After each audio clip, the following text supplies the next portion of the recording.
सचिव संघटनेच्या मागणीकडे प्रशासनाचे दुर्लक्ष. अहमदनगर जिल्हा फेडर संस्थेमध्ये सचिवांचे 2 प्रतिनिधी द्यावेत. सचिव भरती प्रक्रिया थांबविण्यात यावी. जिल्हास्तरीय समिती जाऊन जिल्हा फेडरची रचना प्रक्रिया सुरू झाली आहे. या प्रक्रियेत सचिव संघटनेला डावलण्यात येत असल्याचा गंभीर आरोप संघटनेचे नेते रामदास सोनवणे यांनी केला आहे. जिल्हा फेडरच्या कामकाजात सचिव संघटनेचे किंवा 2 प्रतिनिधी सभासद म्हणून घेण्यात यावेत अशी कायद्यात तरतूद आहे. या मागणीला प्रशासनाने विरोध दर्शवल्यामुळे जिल्ह्यातील क्रांतीसूर्य सचिव संघटनेकडून या प्रक्रियेला विरोध केला आहे. या मागणीसाठी जिल्हा उपनिबंधक यांना निवेदन दिले आहे. मागणी पूर्ण न केल्यास आज दिनांक 6 जानेवारीपासून कामकाज बंद करण्याचा इशारा सचिव संघटनेने दिला आहे. क्रांतीसूर्य सचिव संघटना अहमदनगर जिल्हा ही संघटना सन 2011 पासून सातत्याने कार्यरत असून सचिवांच्या विविध प्रश्नांना न्याय मिळवून देण्यासाठी महत्त्वाची भूमिका बजावत आहे. सचिव संघटनेचे 2 प्रतिनिधी जिल्हास्तरीय फेडरमध्ये घेण्यात यावे या संदर्भात जिल्हा उपनिबंधक कार्यालयाकडे या मागणीबाबत वारंवार पुरवठा केला, मात्र प्रशासनाने याकडे दुर्लक्ष केले. मागण्या मान्य न झाल्यास न्यायालयात दाद मागण्याचा इशारा देण्यात आला. सचिवांवर अन्याय झाल्यास संघटना मागे हटणार नाही, असे ठाम मत संघटनेचे रामदास सोनवणे यांनी यावेळी सांगितले. क्रांतीसूर्य सचिव संघटनेच्या वतीनं या ठिकाणी आज जिल्ह्यातील सर्व सचिव बंधू या ठिकाणी आलेले आहेत आणि या ठिकाणी जिल्हास्तरीय समिती जाऊन जिल्हा केडरची निर्मिती होत आहे आणि ही जिल्हा केडरची निर्मिती होत असताना आपली सचिव संघटना 2011 पासून या ठिकाणी कार्यरत आहे. सचिवांचे कोणतेही प्रश्न असो ते सोडवण्याचा प्रयत्न या संघटनेच्या माध्यमातून होत आहे. ही जिल्हा केडर होत असताना आपली प्रमुख मागणी होती की आपल्या सचिव संघटनेला या ठिकाणी सभासद करून 2 सदस्य या कमिटीवर घेण्यात यावेत. मात्र या गोष्टीला या ठिकाणी आपल्या प्रशासनानं विरोध केला आणि त्या विरोधात या ठिकाणी आज आपण सर्वजण जमलेलो आहोत आणि आपले 2 सदस्य ह्या आपल्या संघटनेला सभासद करून या कमिटीमध्ये 2 सदस्य दोघांना सचिवांना सदस्यत्व द्यावं हे भांडण आपलं या ठिकाणी खरं आहे. आणि हे करत असताना या ठिकाणी आज आपल्याला जिल्हा उपनिबंधक असतील, जिल्हा केडरचे कार्यकारी संचालक असतील, या ठिकाणी आपल्याला या कागदपत्रावर त्यांनी पोच दिलेला आहे आणि या ठिकाणी आपली ही जी मागणी आहे ही मागणी पूर्ण न केल्यास 100% आपण न्यायालयात जाऊ आणि याबाबत दाद मागू. आपल्याला आपल्या सचिवावर अन्याय होताना जर आपल्याला दिसला तर कोणत्याही परिस्थिती संघटना मागे हटणार नाही आणि न्याय मिळवून दिल्याशिवाय राहणार नाही.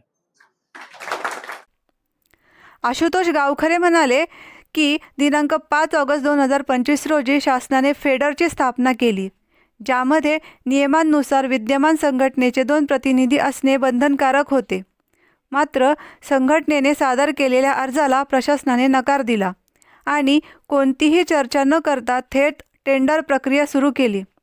याशिवाय संबंधित ट्रेडर्सची भरती प्रक्रिया सुरू करण्यात आली असून ही प्रक्रिया तत्काळ थांबवावी यासाठी जिल्हा सचिव व उपनिबंधक यांना लेखी निवेदन देण्यात आले आहे. भरती प्रक्रिया थांबवली नाही तर आंदोलनाचा मार्ग स्वीकारण्यात येईल असा इशाराही देण्यात आला आहे. संघटनेने स्पष्ट केले आहे की आज दिनांक 6 तारखेपासून सर्व कामकाज बंद ठेवण्याचा निर्णय घेण्यात आला. प्रशासनाने दखल घेतली नाही तर पुढील टप्प्यात कायदेशीर मार्ग अवलंबण्यात येईल. या संपूर्ण परिस्थितीची जबाबदारी प्रशासनावर राहील असा ठाम पवित्रा संघटनेने घेतला आहे. या भरती प्रक्रियेमध्ये लाखो रुपयांचा घोटाळा होत असून हे गैरव्यवहार उघड होऊ नयेत म्हणून सचिव संघटनेला सभासद करून घेण्यास टाळाटाळ केली जात आहे. या प्रकरणामुळे जिल्ह्यातील सचिवांमध्ये तीव्र असंतोषाचे वातावरण निर्माण झाले असून येत्या काळात हे आंदोलन अधिक तीव्र होण्याची शक्यता वर्तवली जात आहे. मी आशुतोष बाबासाहेब गावकरे, राज्य संघटना प्रतिनिधी, क्रांतीसूर्य गट सचिव संघटना, अहिल्यानगर. आज आम्ही या ठिकाणी माननीय उपनिबंधक साहेब यांना निवेदन देण्यासाठी आलो आहोत की शासनाने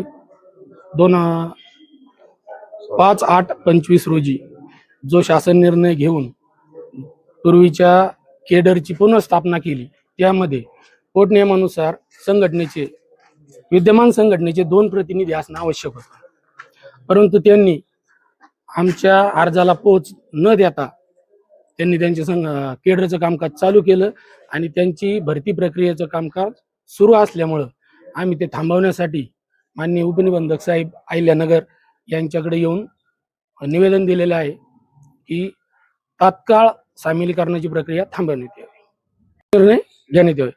न थांबवल्यास संघटना आंदोलनाचा मार्ग स्वीकारेल आणि 6 तारखेपासून काम बंद आंदोलनाचा निर्णय संघटना घेईल, कारण तसं आम्ही निवेदनामध्ये त्यांना दिलेलं आहे.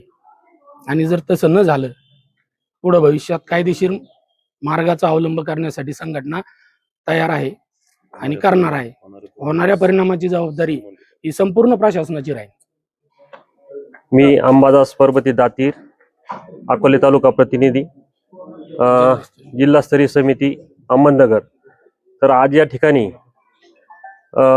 माननीय जिल्हा उपनिबंधक साहेब यांना आमच्या जी संघटना आहे क्रांतीसूर्य जिल्हा संघटना, त्याचे जे प्रतिनिधी आहेत आमचे 2, जी शासकीय कमिटी असेल जिल्हा देखरेखची, पूर्वीपासून ज्या पद्धतीनं जी कमिटी असेल शासकीय नियमानुसार, त्या कमिटीमध्ये आमच्या क्रांतीसूर्य जिल्हा संघटनेचे 2 प्रतिनिधी घ्यावेत, यासाठी आम्ही जिल्ह्यातून सर्व प्रतिनिधी आणि सर्व सचिव या ठिकाणी उपस्थित झालेले आहेत. काय या ठिकाणी आमचे 2 प्रतिनिधी नाकारलेले आहेत का ज्यावेळेस संघटनेनं एक पत्र दिलं त्यामध्ये आमचे संघटनेचं पत्र नाकारलं, त्यामुळे आम्हाला हा पुढचा पवित्रा घेणे भाग पडलं. आणि कामकाज जे आहे ते आमच्या संघटनेला धरून कामकाज विश्वासात घेऊन कामकाज जे आहे ते संशयास्पद असल्यामुळे संघटनेला धरून आमचं कामकाज होणं गरजेचं आहे. त्याकरता आज हे आंदोलन आम्ही उभं केलेले आहेत. जोपर्यंत आम्हाला न्याय मिळत नाही तोपर्यंत आम्ही हे आंदोलन चालू ठेवू असं, आणि कोणत्याही प्रकारची माहिती आम्ही उपलब्ध करून देणार नाहीत या प्रसंगी एवढंच सांगतो. थांबतो. जय हिंद, जय महाराष्ट्र. आता गट सचिव संघटनेने निवेदन दिलेलं आहे.